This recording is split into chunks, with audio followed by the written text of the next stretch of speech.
یہ جو دشمنی میں بغض رکھنے والے یہ کون ہے؟ تو میں کہا یار آپ اسی لوگ آؤ دیکھ لیں آپ مولا علی آپ کہہ دیں تو چڑ سارے پنجے جھاڑ کے نکل لیے ہیں مولانا طارق جمیل حافظہ اللہ تعالیٰ کے خلاف. کتنی بڑی پرسنالٹی ہے, انہوں نے خیال بھی نہیں کیا.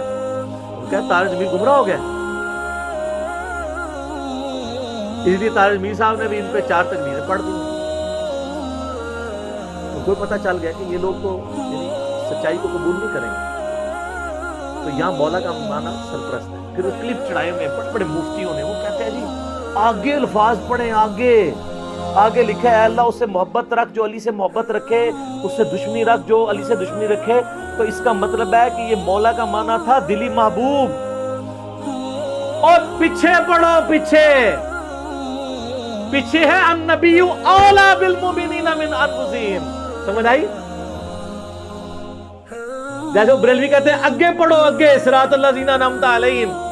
اسی کہنا پیچھے پڑھو, پیچھے ایاک نعبد و ایاک نستعین.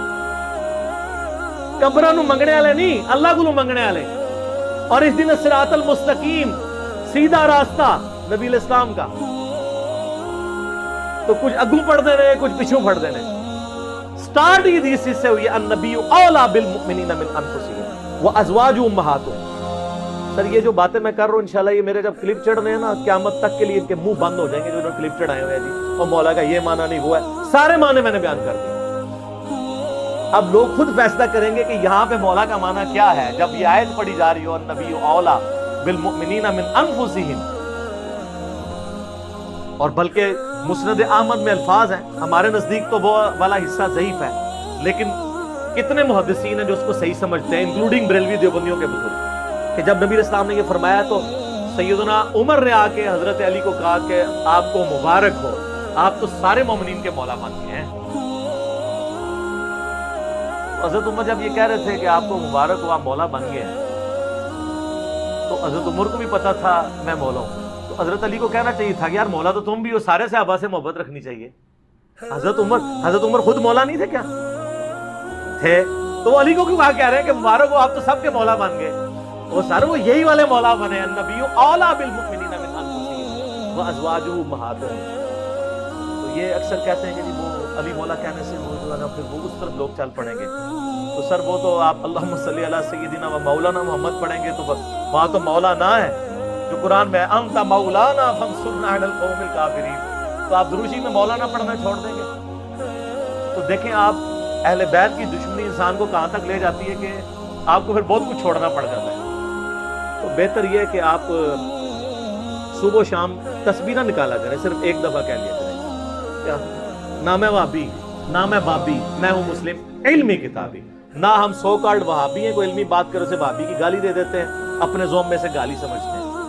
اور نہ ہم بابوں کا دفاع کرنے والے بابی ہیں, ہم علمی کتابی. تو مولا علی ہمارے مولا ہیں جی, اور انشاءاللہ ہمیں قیامت والے دن مولا علی کے ساتھ ہماری دعا ہے اللہ تعالیٰ ہمیں ان کے ساتھ محشور فرمائے, اہل بیت کے ساتھ محشور کرے, اور مولا علی کے دشمنوں کو, ان سے بغض رکھنے والوں کو آل امیہ کے ساتھ محشور کرے جن کی وہ طرفداری کر رہے ہوتے ہیں, ٹھیک ہے, تاکہ ان کو وہ کہتے ہیں بیان نہیں. وہ ایک اہل حدیث عالم مجھے کہنے لگے کہ یار وہ کٹر ناسبی تھے, پھر بعد میں جب وہ چینج ہوئے 60+ ایج ہے, کہتے ہیں میں نے جمعہ پڑھایا تو میرے ماموں بھی تھے جو اہل حدیث عالم تھے. یہ اہل حدیث کا حال ہے, جو بندی بریلوی تو بیچارے بالکل ہی گئے گزرے ہوتے ہیں علمی طور پہ, پھر بھی اہل حدیث کی اپروچ پھر بھی علمی ہے, قرآن حدیث سے شغف ہوتے ہیں. تو کہتے ہیں میں نے پہلی دفعہ زندگی میں محرم کا جمعہ فضائل اہل بیت پہ پڑھایا. تو کہتے ہیں اس میں نے حدیث بیان کر دی کہ علی سے محبت نہیں رکھے گا مگر مؤمن, علی سے بغض نہیں رکھے گا مگر منافق. تو میرا جو ماما جو عالم تھا مجھے کہنے لگا اے حدیث کتنے لکھی ہے؟ تو میں نے کہا مسلم شریف میں. کہتا لکھی ہوئی سی تو ضروری تو نہیں سی کہ بیان بھی کیتی جاندی, کہ اگر لکھی ہوئی تھی تو ضروری تھا بیان بھی کرتے. یہ سر لٹمس ٹیسٹ ہے. کسی جو کہتا ہے نا مجھے اہل بیت سے بڑی عقیدت ہے, نہیں ہم صحابہ کا بھی احترام کرتے ہیں اہل بیت کا, آپ اس کو ایک میسج کر دیں علی سے محبت نہیں رکھے گا مگر مومن, علی سے بغض نہیں رکھے گا مگر منافق. تو آپ اس کے رسپانس سے چیک کر لیجئے گا وہ کتنی محبت کرتا ہے. لیکن یہی آپ جعلی حدیث بنا لیں کہ ابو بکر عمر عثمان سے مومن ہی محبت رکھے گا اور اس سے دشمنی منافق ہی رکھے گا, آپ کو کچھ بھی نہیں بتائے گا. آپ کسی اہل حدیث کی مسجد میں یہ وائٹ بورڈ پہ حدیث لکھ کے لگا دیں, علی سے محبت نہیں رکھے گا مگر مومن, علی سے بغض نہیں رکھے گا مگر منافق. تو آپ دیکھیے گا پھر شام تک وہاں پہ گڑبڑ شروع ہو جائے گی کہ کوئی شیعہ لکھ گیا اور حضرت ابوبکر کے لیے جعلی بنا کے لکھ دے تو کوئی تکلیف ہی نہیں ہوگی. آپ کو میں بتا رہا ہوں مینٹالٹی کیسے بنائی گئی ہے. تو جب جو بیماری ہوتی ہے نا اسی کا علاج ہوتا ہے. مجھے کہتے ہیں آئے دن ہر لیکچر میں رفع الیدین کا ذکر کرتا ہے, کبھی سورہ فاتحہ کی کوئی تلاوت کر دیا کرے, کوئی اتحیات سنا دیا کرے. بھئی جس میں مصیبت پڑی ہوئی ہے اسی کا ذکر کروں گا نا. فاتحہ تو پڑھ رہے ہیں, اتحیات بھی پڑھ رہے ہیں, چھوڑا رفع الیدین ہوا ہے تو میں رفع الیدین پہ زور دوں گا نا. یہاں پہ بھی سنیوں نے جو چھوڑا ہوا ہے میں نے اسی کے اوپر ہی زور دینا ہے نا. حضرت ابوبکر عمر عثمان سے تو کوئی سنی بغض نہیں رکھتا. مسئلہ یہاں پہ ہے. وہ کہتے ہیں ہم انکاری تو نہیں حضرت علی کی شانوں کے, ہم کہتے ہیں انکاری کا مسئلہ نہیں ہے, آپ اقراری نہیں ہیں. ہم کب کہہ رہے ہیں آپ انکاری ہیں؟ جتنے شد و مت سے آپ باقیوں کے لیے اقرار کرتے ہیں مولا علی کے لیے بھی کریں, ان کے اوپر بھی کانفرنسز کروائیں. آپ تو محرم کے 4 کے 4 جمعے جو ہے شیعہ کے خلاف پڑھا جاتے ہیں, اہل بیت کے فضائل کا ذکر نہیں کرتے, اور جو زیادہ ذرا بدبخت ہیں وہ فضائل یزید پہ پڑھا دیتے ہیں. تو پھر اہل بیت کی باری کب آئے گی؟ خود آپ نے ان کو ان کے کھاتے میں ڈال دیا ہوا ہے. خیر اللہ کا شکر ہے, اب تو میں سیٹسفائی ہوں. اتنا کچھ کام یوٹیوب حفظہ اللہ تعالی اور گوگل دامت برکاتہم عالیہ اور فیس بک مدہ ذلہ اور آیت اللہ واٹس ایپ, اللہ کی نشانیوں میں سے ایک نشانی ہے سر. واٹس ایپ بہت بڑی نشانی ہے, سیکنڈز میں لاکھوں لوگوں تک آپ کا میسج پہنچتا ہے. تو ان 4 حق 4 یار یہ جو اللہ نے دیے ہیں ہمیں, گوگل, یوٹیوب, فیس بک, واٹس ایپ, یہ اللہ نے جو ہمیں دیے ہیں نا جی, اس کے ذریعے اللہ کا شکر ہے کہ ساری گمراہیوں کا خاتمہ ہو. الحمد ایھا الذین آمنوا لا تقربوا الصلاۃ, اے ایمان والو نماز کے قریب مت جایا کرو. آپ بس اتنا ہی پڑھ لیں, شارٹ کلپ بنا لو اللہ دا بھی, نعوذ باللہ. میرے بھی شارٹ کلپ بنائے ہوئے نا اس طرح ہی, اور وہ شارٹ کلپ جب میں اپنے خلاف دیکھتا ہوں نا, مجھے اپنے اوپر اتنا غصہ آتا ہے, یار یہ کیا بکواس کر رہے ہیں. تو میں سوچتا ہوں ایک عام آدمی بھی یہی سوچتا ہوگا کہ یار یہ کیا, بھئی پوری بات کریں تو پھر پتہ چل جائے گا وہ بات کیا ہو رہی ہے. تو شارٹ کلپ تو کسی کے خلاف بھی بن سکتا ہے. اے ایمان والو نماز کے قریب مت جاؤ, لیکن پوری گل سن لینا, شارٹ کلپ نہ کٹنا. وَأَنْتُمْ سُكَارَى, اس حال میں کہ تم نشے کی حالت میں. اور ظاہر ہے کہ یہ آیت اس وقت کے لیے تھی جب اسلام نے ابھی شراب کے نشے کو مکمل طور پر حرام نہیں کیا تھا. شراب 3-4 سٹیجز میں حرام ہوئی ہے. اس کی فائنل حرمت آئی ہے سورۃ المائدہ میں جا کے, جہاں پہ اللہ تعالیٰ نے پھر دھمکی دی ہے کہ باز آتے ہو کہ نہیں.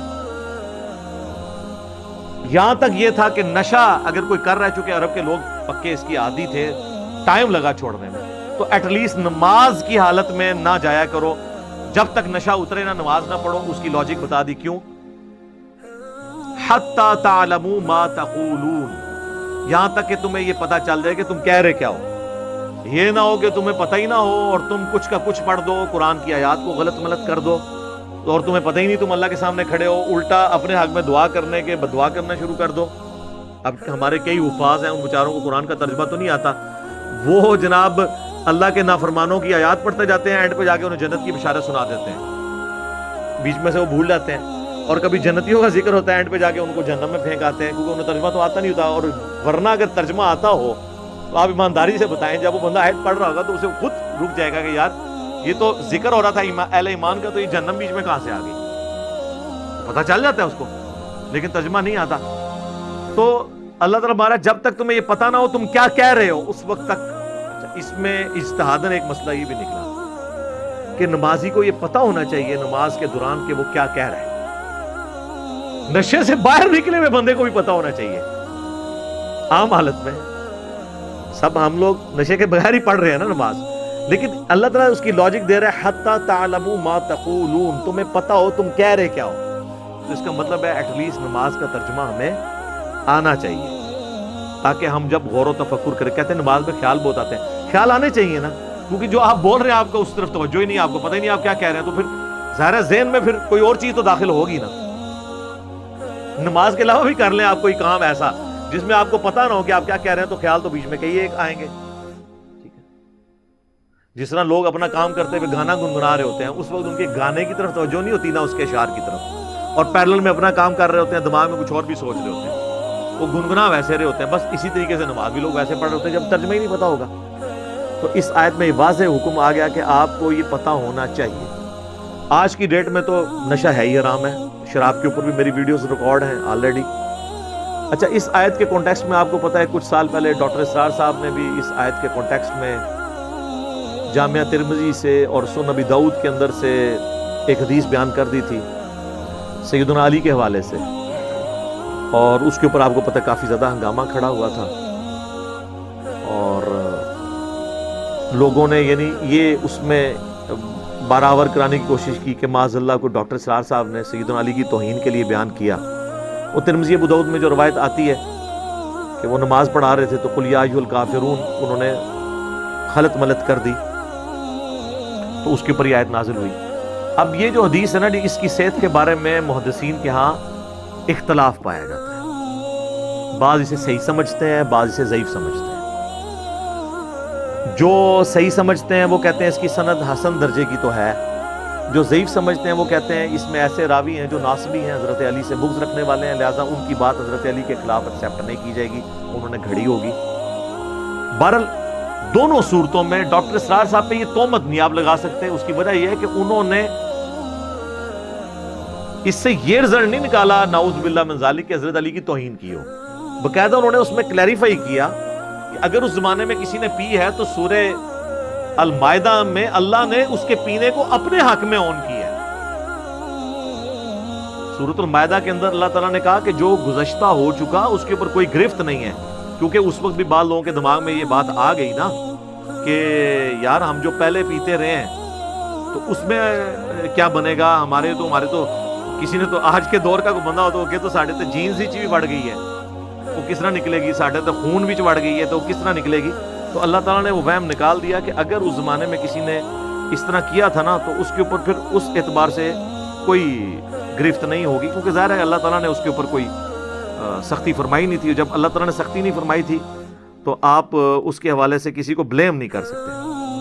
اب ڈاکٹر اسرار صاحب کے حوالے سے جو ہے، میں یہاں پہ ٹائم تھوڑا رہ کے ورنہ میں وہ آیات بھی تلاوت کرتا، میں اس کو اسکپ کرتا ہوں. سورۃ المائدہ میں آپ کو آیات مل جائیں گی. ڈاکٹر اسرار صاحب کے حوالے سے چونکہ کافی ہنگامہ اس وقت کھڑا ہوا تو بعض لوگوں نے ان کے اوپر یہ گرفت کی، تو میں نے اس وقت بھی جواب دیا تھا کہ اگر وہ اس روایت کو صحیح سمجھتے ہوئے بیان کر رہے ہیں تو اس سے کوئی حضرت علی کی تنقیص انہوں نے مراد نہیں لی ہے. اور پھر ڈاکٹر اسرار صاحب تسبیح فاطمہ والی حدیث جو بخاری مسلم میں ہے 33 دفعہ سبحان اللہ، 33 دفعہ الحمدللہ، 34 دفعہ اللہ اکبر، وہ جب بھی حدیث بیان کرتے تھے تو وہ ان کی آنکھوں میں آنسو آ جاتے تھے. تو ان کی اہل بیت سے عقیدت تھی. تو اس طرح ایک واقعے کو اٹھا کے کسی شخص کی آپ علمی اختلاف تو کر سکتے ہیں، لیکن اس کے بارے میں یہ فتویٰ نہ لگائیں کہ فارغ ہو گیا. آپ علمی اختلاف کریں اور اس کو قائل کریں کہ یہ یوں نہیں، یہ یوں ہے. جس طرح ڈاکٹر طاہر القادری صاحب نے پھر جواب دیا اس وقت، پھر مولانا اسحاق صاحب نے بھی جواب دیا تھا کہ یہ اس میں ناسبی راوی ہیں اور اس کو ایکسیپٹ نہیں کرنا چاہیے. بہرحال آج کی ڈیٹ میں قرآن کا یہ حکم بالکل واضح ہے کہ نشے کی حالت میں کوئی نماز نہ پڑھے، اور اس سے اجتہاداً یہ مسئلہ نکل سکتا ہے جو یہ الفاظ ہیں کہ جب تک تمہیں یہ پتہ ہی نہ ہو کہ تم کیا کہہ رہے ہو. اس کا یہ مطلب نہیں کہ جسے ترجمہ نہیں آتا اس کی نماز ہی نہیں ہوگی. نماز اللہ نے ظاہر پہ رکھی ہے اور یہ اللہ کی بڑی کرم نوازی ہے. آپ دیکھیں نماز کے فرائض میں کہیں یہ نہیں ہے کہ آپ کو ترجمہ آتا ہو، نماز کے فرائض میں کہیں یہ نہیں ہے کہ آپ کا دھیان نماز ہی کی طرف ہو، کیونکہ اللہ کو بھی پتا تھا کہ دھیان ادھر ادھر ہو سکتا ہے. نماز کی جب بھی بات ہوتی ہے تو کیا کیا جاتا ہے جی، وضو ہو، جگہ پاک ہو، کپڑے پاک ہوں، اللہ اکبر کہہ کے شروع کرنی ہے، قیام کرنا ہے، اس میں فاتحہ اور سورت ملانی ہے، پھر رکوع کرنا ہے، رکوع سے سیدھا کھڑا ہونا ہے، ہر رکعت میں 2 سجدے کرنے ہیں، 2 سجدوں کے درمیان بیٹھنا ہے، 2 رکعتوں کے بعد تشہد پڑھنی ہے اور 4 رکعتوں کے بعد تشہد پڑھ کے سلام پھیر دینا ہے. ہمیشہ نماز کے ظاہر کے اوپر بات ہوتی ہے. نماز کے فرائض بھی جو فقہاء نے لکھے نا جی، پہلا تکبیر تحریم ہے، دوسرا قیام ہے، تیسرا قرات ہے. کہیں آپ کو خشوع خضوع نماز میں توجہ ہونا، یہ آپ کو کسی فقہ کی کتاب میں نماز کے ارکان میں نہیں ملے گا. اسی لیے کہ اللہ تعالیٰ کو پتا تھا کہ ہر انسان ایک لیول پہ پہنچ نہیں سکتا، تو اس لیے ظاہری نماز کا بعض لوگ اس وجہ سے نماز پڑھنا بھی چھوڑ جاتے ہیں. تو میں وہ کہہ رہا ہوں کہ یہ ایک ڈیوٹی ہے، آپ نے ڈیوٹی دینی ہی دینی ہے. جیسے ایک سیکورٹی گارڈ ہے، وہ اگر کہیں پہ باہر گیٹ کے باہر کہیں نوکری کر رہا ہے اور اس کے دماغ میں اور خیالات چل رہے ہیں اور پیرلل میں اپنا کام بھی دیکھ رہا ہے، تو ہم یہ نہیں کہیں گے کہ اس کو اب تنخواہ نہیں ملنی ہے، کیونکہ ذہن کے اوپر مکمل طور پہ تو کسی کی بھی گرفت نہیں کی جا سکتی، کسی خاص حد تک ہی کوئی کر سکتا ہے۔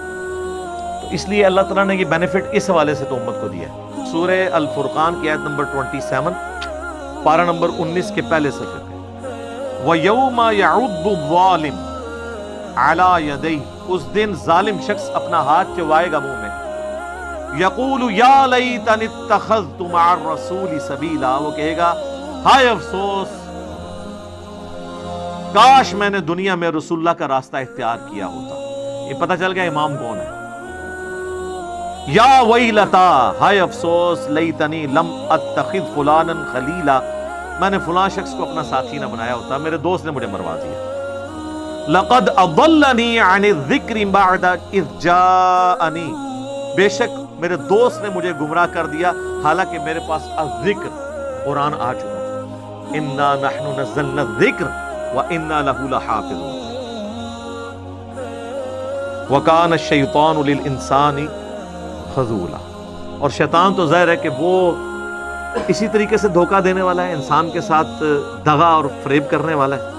وقال الرسول یا رب ان قوم اتخذوا هذا القرآن مہجورا، سورۃ الفرقان آیت نمبر 30، اور رسول اللہ شکایت کریں گے کہ میری قوم نے قرآن کو پیٹھ کے پیچھے ڈال دیا تھا۔ تو نبی الاسلام ہی گواہی دے رہے ہوں گے، نبی الاسلام ہی امام ہوں گے، جو جہنم میں جا رہے ہوں گے وہ بھی کہہ رہے ہوں گے کہ افسوس ہم نے اپنے وقت کے پیغمبر کی دعوت کو قبول نہیں کیا۔ تو لہٰذا امام سے مراد بھی اکثر لوگ پوچھ رہے ہوتے ہیں جی قرآن چ امام کا ذکر موجود ہے، قرآن ہی تو یوفون بھی ہے،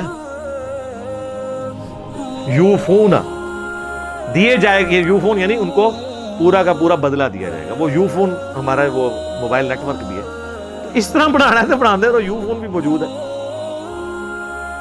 کٹ لو جو کچھ کٹ رہا ہے۔ تراوی بھی چوں 20 تراویاں کٹ لو، لیکن تراوی پنجابی سے پڑھے، جو مرضی آپ نکالیں۔ یہ تو میرے بھائی علمی باتیں ہیں۔ اب یہ قرآن کے حوالے سے نبی الاسلام شکایت کریں گے کہ میری امت نے قرآن کو پیٹ کے پیچھے ڈال دیا، کیونکہ حضور کی وفات کے بعد اس امت پہ خلیفہ قرآن ہے۔ بخاری مسلم دونوں میں حدیث ہے، عبداللہ ابن ابی اوفا سے پوچھا گیا کہ نبی الاسلام نے اپنا وصی کسی کو بنایا تھا، کسی کے لیے وصیت کی تھی؟ تو انہوں نے کہا ہمیں رسول اللہ نے بس قرآن کے مطابق چلتے رہنے کی وصیت کی تھی۔ قیامت تک کے لیے وصی رسول کون ہے، خلیفۃ الرسول کون ہے؟ قرآن۔ کیونکہ اگر خلیفۃ الرسول قرآن کو آپ نہیں مانیں گے اور اس اعتبار سے جو عقیدوں کی اصلاح کے اعتبار سے کسی پرسنالٹی کو مانیں گے، تو وہ سارے کے سارے آج کی ڈیٹ میں تو فوت ہو چکے ہیں۔ سیدنا ابوبکر کو ہم خلیفۃ الرسول مانتے ہیں پولیٹیکلی، خلیفۃ الرسول، ورنہ 2 سال کے بعد تو حضرت ابوبکر بھی فوت ہو گئے نا۔ ایون رسول اللہ کی وفات کے جو 3-4 سال بعد مسلمان ہوئے ہیں، تو وہ کہیں کہ خلیفۃ الرسول کون ہے، تو وہ تو فوت ہو چکے تھے۔ نہیں، قرآن نہیں فوت ہوا سر، آج بھی خلیفۃ الرسول زندہ ہے، وہ قرآن ہے۔ صحیح مسلم میں حدیث ہے، القرآن حجت لک او علیک، قرآن قیامت والے دن یا تو تیرے حق میں گواہی دے گا یا تیرے خلاف گواہی دے گا۔ یہ صحیح مسلم میں حدیث ہے، سیدنا عمر کہتے ہیں کہ نبی علیہ السلام سے میں نے خود سنا تھا کہ اللہ تعالیٰ اس کتاب کے ذریعے قوموں کو عروج دے گا اور اس کتاب کے ذریعے ہی قوموں کو زوال دے گا جو اس کو چھوڑ دیں گے۔ جسے ڈاکٹر اقبال نے جواب شکوہ میں کہا نا، وہ زمانے میں معزز تھے مسلمان ہو کر اور تم خوار ہوئے تارک قرآن ہو کر۔ یہ مسلم شریف کی حدیث کا ترجمہ ہے۔ اور پھر جو یوم النحر سے پہلے ایک دن پہلے آپ نے یوم عرفہ کا خطبہ جو دیا، وہ صحیح مسلم کے اندر ہے۔ وہ کافی لمبی حدیث ہے جو امام جعفر نے امام باقر سے روایت کیا ہے۔ امام باقر کا نام ہے محمد بن علی بن حسین بن علی، یعنی حضرت حسین کے یہ پوتے تھے، حضرت حسین کے بیٹے تھے، علی ابن حسین ان کے بیٹے، تو محمد بن علی بن حسین بن علی امام باقر کا نام ہے۔ انہوں نے جابر بن عبداللہ سے روایت کیا اور ان کا بیٹا ہے امام جعفر الصادق جنہیں ہم کہتے ہیں۔ یہ صحیح مسلم میں ڈیٹیلڈ حدیث موجود ہے اور اس کا نمبر ہے کتاب الحج چیپٹر میں 2950 انٹرنیشنل نمبر کے مطابق۔ مشکات میں بھی آپ کو یہ مل جائے گی، دوسری جلد میں حج والے چیپٹر میں پہلی حدیث رسول اللہ کے حج کا بیان، بڑی لمبی حدیث ہے۔ اس میں الفاظ ہیں کہ نبی علیہ السلام نے یعنی حجۃ الوداع کے موقع پر، یوم عرفہ کے موقع پر بھی یہ کہا کہ میں نے اپنے رب کا پیغام پہنچا دیا، تو اب تم گواہ رہنا اس بات کے اوپر اور تم یہ بات آگے تک پہنچانا۔ لیکن اس میں ایک اور بڑے زبردست الفاظ ہیں۔ آپ نے فرمایا کہ میں اپنے بعد تم میں ایک ایسی چیز چھوڑ کے جا رہا ہوں جسے مضبوطی سے پکڑ لوگے تو کبھی گمراہ نہیں ہوگے، اور وہ اللہ کی کتاب ہے۔ مسلم شریف میں حجۃ الوداع کا یوم عرفہ کا جو خطبہ ہے اس میں صرف قرآن کا ذکر ہے، سنت کا نہیں ہے، کیونکہ سنت بھی قرآن میں ہے۔ قرآن نے ہمیں کہا ہے نا من یطع الرسول فقد اطاع اللہ، جس نے رسول اللہ کی اطاعت کی گویا اس نے اللہ کی اطاعت کی۔ ہاں ایک حسن درجے کی روایت ہے المستدرک للحاکم میں، الموطا امام مالک میں بھی ہے لیکن اس کی سند چھوٹی ہوئی ہے، حاکم میں پوری سند ہے کہ نبی علیہ السلام نے حجۃ الوداع کے موقع پر فرمایا تھا۔ وہ ابن عباس کہتے ہیں کہ میں اپنے بعد تم میں دو چیزیں چھوڑ کے جا رہا ہوں جنہیں مضبوطی سے پکڑ لوگے کبھی گمراہ نہیں ہوگے، ایک اللہ کی کتاب اور دوسری اس کے نبی کی سنت صلی اللہ علیہ وآلہ وسلم۔ اور میرا خیال ہے اس کو سپورٹیو حدیث بھی ہو سکتی ہے جو صحیح مسلم میں ہی ہے 394 نمبر، نزول عیسیٰ والے چیپٹر میں، کہ قیامت کے قریب جب عیسیٰ ابن مریم تم میں اتریں گے تو وہ راوی حدیث کہتا ہے کہ وہ تمہارے رب کی کتاب اور اس کے نبی کی سنت کے مطابق تمہیں چلائیں گے۔ کتاب اللہ اور سنت کا ذکر بھی مسلم شریف میں موجود ہے کہ قیامت تک حضرت عیسیٰ علیہ السلام بھی نبی ہونے کے باوجود نبوت اپنی جگہ رہے گی لیکن امتی کی حیثیت سے فقہ حنفی کے مطابق عمل نہیں کروائیں گے۔ وہ شیخ احمد سرندی دیکھیں جن کو بریلوی دیوبندی اہل حدیث تینوں بزرگ مانتے ہیں، انہوں نے اپنے مکتوبات میں لکھا ہے کہ ہمارے بزرگوں نے کشف کے ذریعے دیکھا ہے کہ عیسیٰ ابن مریم بھی جب دنیا میں اتریں گے تو فقہ حنفی کے مطابق عمل کریں گے۔ پھر ان کو حیا آئی کہ یہ تو میں بہت بڑا کلیم کر رہا ہوں، انہوں نے کہا نہیں، اصل میں ہوگا یہ کہ حضرت عیسیٰ اجتہاد کریں گے اور ان کا اجتہاد بھی امام حنیفہ سے مل جائے گا۔ بھئی وہ راوی حدیث تو کہہ رہا ہے وہ اللہ کی کتاب اور اس کے نبی کی سنت کے مطابق عمل کریں گے، یہ بندہ 1000 سال بعد آ کے ایک نویں گل پہ چھوڑ ہے۔ کیڑا اجتہاد؟ امام حنیفہ کا اجتہاد تے اج ویلڈ نہیں رہا۔ ویڈیو کیمرے کا مسئلہ، قطبین پہ نماز کا مسئلہ، ریل گاڑی میں نماز کا مسئلہ، انتقال خون کا مسئلہ، پوسٹ مارٹم کا مسئلہ، اعضاء کی پیوند کاری کا مسئلہ، آج کے تو کتنے مسئلے جو ہیں رہے عقیدے تو وہ امام حنیفہ سے تو نہیں لینے، وہ تو کتاب و سنت میں پہلے ہی موجود ہے۔ یہ ویسے انہوں نے چلاکی کی ہے بچنے کے لیے، ادروائز یہ پوری ایک سمجھ لیں پوری سازش کی ہے انہوں نے، کیونکہ اس کے آگے الفاظ ہیں کیٹاگوریکلی۔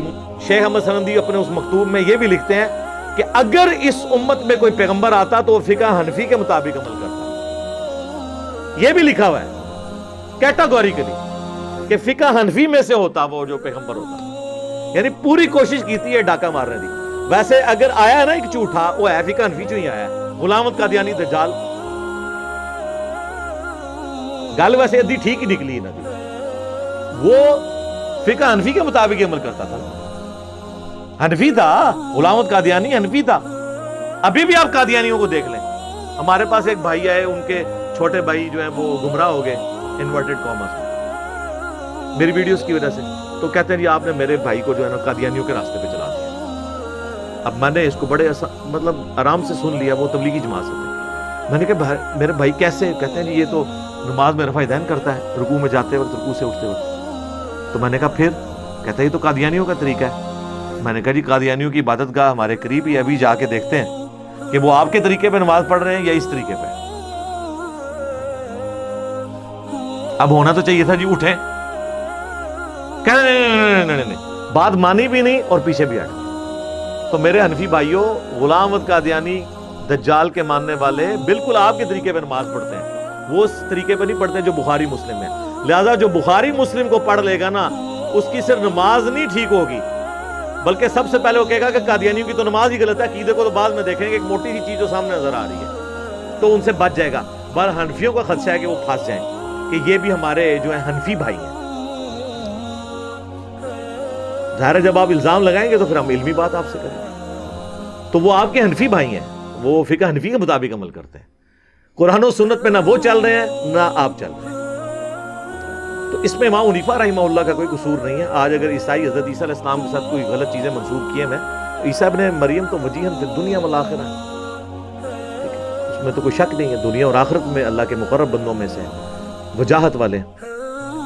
تو یہ میں نے ایک ضمناً اس کے ساتھ ذکر کر دیا۔ باقی جو صحیح مسلم کی حدیث غدیر خم والی ہے نا جی، میری نظر میں اس روئے ارض پہ جتنی بھی حدیثیں قرآن کی شان میں ہیں نا، ان میں اگر آپ گریڈنگ کریں تو پہلے نمبر پہ جو حدیث ہے نا وہ مسلم شریف کی ہے۔ جو 4 حدیثیں ہیں مسلم میں غدیر خم کی، انٹرنیشنل نمبر کے مطابق 6225 سے لے کر 6228 تک، جو ہم نے اپنے منہج پہ بھی لکھ کے لگائی ہے کہ نبی علیہ السلام نے اپنی وفات سے 2.5 مہینے پہلے حج سے واپسی پر، حجۃ الوداع کے بھی بعد کا یہ خطبہ ہے، اس کو بھی سپرسیڈ کر رہا ہے۔ مکے سے مدینے آتے ہوئے خم نامی گاؤں میں پانی کے لیے پڑاؤ کیا، اونٹ کے پلان کا ممبر لگایا گیا آپ کے لیے۔ آپ علیہ السلام نے اس پہ کنکلوڈنگ گفتگو کی، اے لوگو آگاہ ہو جاؤ، میں بھی ایک انسان ہوں، قریب ہے کہ اللہ کا قاصد یعنی موت کا فرشتہ میرے پاس آئے اور میں اس کی دعوت قبول کر لوں، یعنی میں نے بھی دنیا سے جانا ہے۔ میں اپنے بعد تم میں 2 بھاری چیزیں چھوڑ کر جا رہا ہوں، ان میں سے پہلی چیز اللہ کی کتاب ہے۔ اب ذرا یہ الفاظ سنیں، یہ دنیا کی کسی حدیث میں نہیں ہے۔ پہلی چیز اللہ کی کتاب ہے، اس میں ہدایت ہے، اس میں نور ہے۔ تم اللہ کی کتاب کو پکڑو، اپنا تعلق اس کتاب کے ساتھ مضبوط کرو۔ اللہ کی کتاب اللہ کی رسی ہے، جو اسے پکڑے گا وہ ہدایت پہ ہوگا، جو چھوڑ دے گا گمراہ ہو جائے گا۔ سر اتنے زیادہ جملے دنیا کی کسی صحیح حدیث کے اندر موجود نہیں ہے جو مسلم شریف میں غدیر خم کی حدیث میں۔ قرآن میں ہے نا وَاعْتَصِمُوا بِحَبْلِ اللَّهِ جَمِيعًا وَلَا تَفَرَّقُوا، اللہ کی رسی کو مل کر مضبوطی سے تھام لو اور فرقوں میں مت بٹو۔ لیکن امت کہتی ہے نہیں ہم نے فرقے بنانے، حضور حکم دے کے گئے ہیں کہ 73 فرقے ہوں۔ او جناب یہ نہیں کہہ کے گئے کہ بنانا، وہ ڈرا کے گئے نے، ورنہ تو مسلم شریف میں یہ حدیث ہے کہ قرب قیامت میں عورتیں ایسا لباس پہنیں گی گویا کہ وہ ننگی نظر آئیں گی۔ تو اس کا کیا مطلب ہے کہ آپ پہنانا شروع کر دیں؟ تو فرقوں سے ڈرایا گیا ہے کہ بنانے نہیں ہیں۔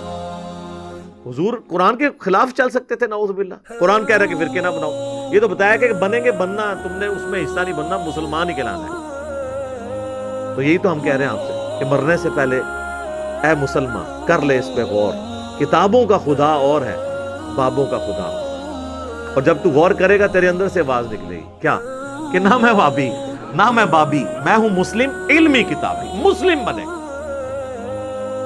اور پھر فرمایا کہ دوسری بھاری چیز میرے اہل بیت ہیں، میں اپنے اہل بیت کے معاملے میں تمہیں اللہ کا خوف دلاتا ہوں۔ اور اس جملے کو آپ نے 3 دفعہ ریپیٹ کیا، میں تمہیں اللہ سے ڈراتا ہوں اپنے اہل بیت کے معاملے میں، میں اللہ سے ڈراتا ہوں تمہیں اہل بیت کے معاملے میں، یعنی میری وفات کے بعد ان کے ساتھ حسن سلوک کرنا۔ لیکن امت بالکل الٹ چلی ہے، نہ قرآن کو پکڑا اور نہ اہل بیت کو زندہ چھوڑا۔ دیکھ لیں بالکل الٹ چلی۔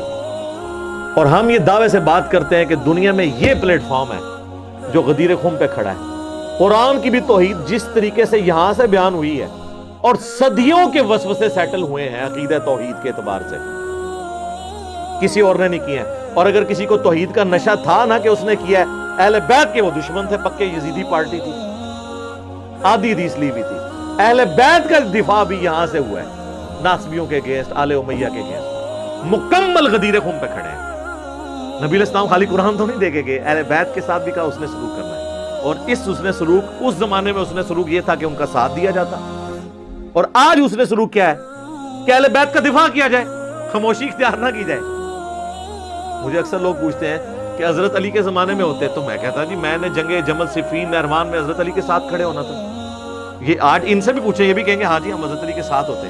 تو سر اس زمانے میں آپ ان لوگوں کے خلاف تلوار اٹھانے کے لیے تیار ہو جاتے، تو آج ہمیں زبان بھی نہیں کھولنے دے رہے۔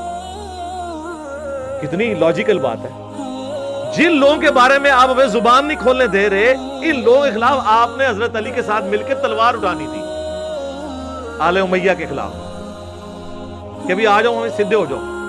اس زمانے میں آپ تلوار اٹھانے کے لیے تیار تھے، آج زبان سے بھی بولنے کے لیے تیار نہیں ہے، تو یہ تو آپ کی 2 نمبری ہے۔ اس کا مطلب ہے آپ اہل بیت کے ساتھی نہیں ہیں۔ اس زمانے بھی تسی جڑا نا ادھر ادھر ہی ہو جانا سی۔ تو جو اہل بیت کے ماننے والے ہیں وہ اس زمانے میں بھی اہل بیت کے ساتھ تھے، آج بھی اہل بیت کے ساتھ ہیں۔ یار اگر میں اس زمانے میں تلوار اٹھانے کے لیے تیار ہو جاتا مولا علی کے ساتھ مل کے، تو آج میں اپنی زبان بند کر لوں؟ میں تو اس سے بڑا قدرے کے لیے تیار تھا کہ تلوار اٹھا لیتا۔ تو زبان کھولنا تو چھوٹی چیز ہے تلوار کے مقابلے میں۔ تو یہ لاجیکل گفتگو ہے، تھوڑی سی اپنی عقل استعمال کریں. ویسے کامن سینس علماء میں نہیں ہوتا، common sense is not so common, لیکن تھوڑی سی اگر آپ اپنی عقل استعمال کر لیں تو آپ کو پتہ چل جائے گا. تو میرے بھائی یہ تھی شہادت علی الناس. آپ دیکھ لیں آلموسٹ 40+ منٹس میں نے اس ایک آیت کے اوپر لگائے، اس لیے کیونکہ اب اس سے متعلق جتنی آیات آگے آئیں گی میں ان پہ پھر ڈیٹیل گفتگو نہیں کروں گا، بلکہ اسی آیت کو ریفرنس کے طور پر لیا جائے گا، کیونکہ نبی علیہ السلام اسی آیت کے اوپر رو پڑے. بخاری مسلم کی میں نے حدیث شروع میں بیان کر دی کہ مجھے اپنی امت کے خلاف گواہی دینی پڑنی ہے. اللہ تعالیٰ قیامت والے دن ہمیں اپنے محبوب صلی اللہ علیہ وآلہ وسلم کی شفاعت نصیب فرمائے، اور اللہ تعالیٰ ہمیں ایسے لوگوں میں شمار نہ فرمائے کہ جن کے خلاف آپ صلی اللہ علیہ وآلہ وسلم گواہی دیں گے، بلکہ ان لوگوں میں شامل فرمائے جن کی آپ صلی اللہ علیہ وآلہ وسلم شفاعت کریں گے. باقی عقیدہ شفاعت کے اوپر میری ویڈیوز آپ دیکھ سکتے ہیں، ہر ٹاپک کے اوپر میں نے ڈیٹیل کے ساتھ ویڈیوز ریکارڈ کروائی ہیں. یوٹیوب کے اوپر آپ جا کے رومن میں چیزیں ٹائپ کریں تو آپ کو خود بخود ساری چیزیں مل جائیں گی. مثلا اگر ہم اس کا وہ کلپ بنائیں گے تو اس کی کیا ٹاپک رکھیں گے؟ رسول اللہ کی امت کے خلاف گواہی. ویسے تو میرا دل کرتا ہے کہ میں اس کے اوپر تھمب نیل کے اوپر لکھواؤں کچھ بھی ہیں تیرے محبوب کی امت سے ہیں. تو پتہ چلے کہ کتنا بڑا یہ دھوکہ ہے. یعنی حضور تو کہہ رہے ہیں میں نے گواہی دینی ہے، یہ کہہ رہے ہیں نہیں کچھ بھی ہے تیرے محبوب کی امت سے ہے. اس کا مطلب یہ ہے کہ ہم نے سیدھا کوئی نہیں ہونا، تیرے محبوب کی امت سے ہے.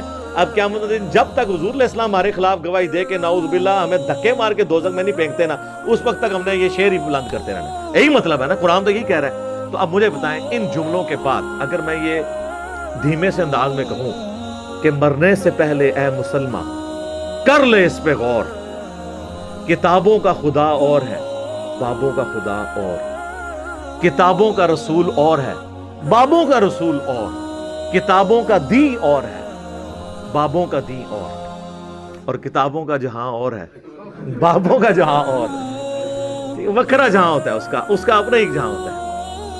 تو بس ٹھیک ہے، ان باتوں میں اگر کسی نے خوش رہنا ہے تو وہ ہوتا رہے اپنی ویژول تھنکنگز کے اندر. ہم تو لوگوں کو جھنجھوڑ رہے ہیں کہ دین وہ ہے جو آسمان سے نازل ہوا ہے، دین اس زمین میں کوئی نہیں بنا سکتا، آسمانوں سے پیغمبر کے اوپر بھی نازل ہوا ہے، اور جو چیز ہے ہی آسمانوں کی ہے زمینی بابوں کے کہنے پہ اس کو نہیں چھوڑا جا سکتا. اور ہر وہ زمینی بابا ہمارا بزرگ، ہمارا امام، اس کی جوتیاں ہمارے سروں کا تاج جو ہمیں آسمانی دین کے ساتھ جوڑے، اور جو آسمانی دین کے خلاف چلائے تو ہماری جوتیاں اس بس آگے فلنگ دا بلینکس وہ خود کر لیں. ٹھیک ہے، ہمارا کام تھا صرف پازیٹیو طریقے سے بات کو پہنچانا.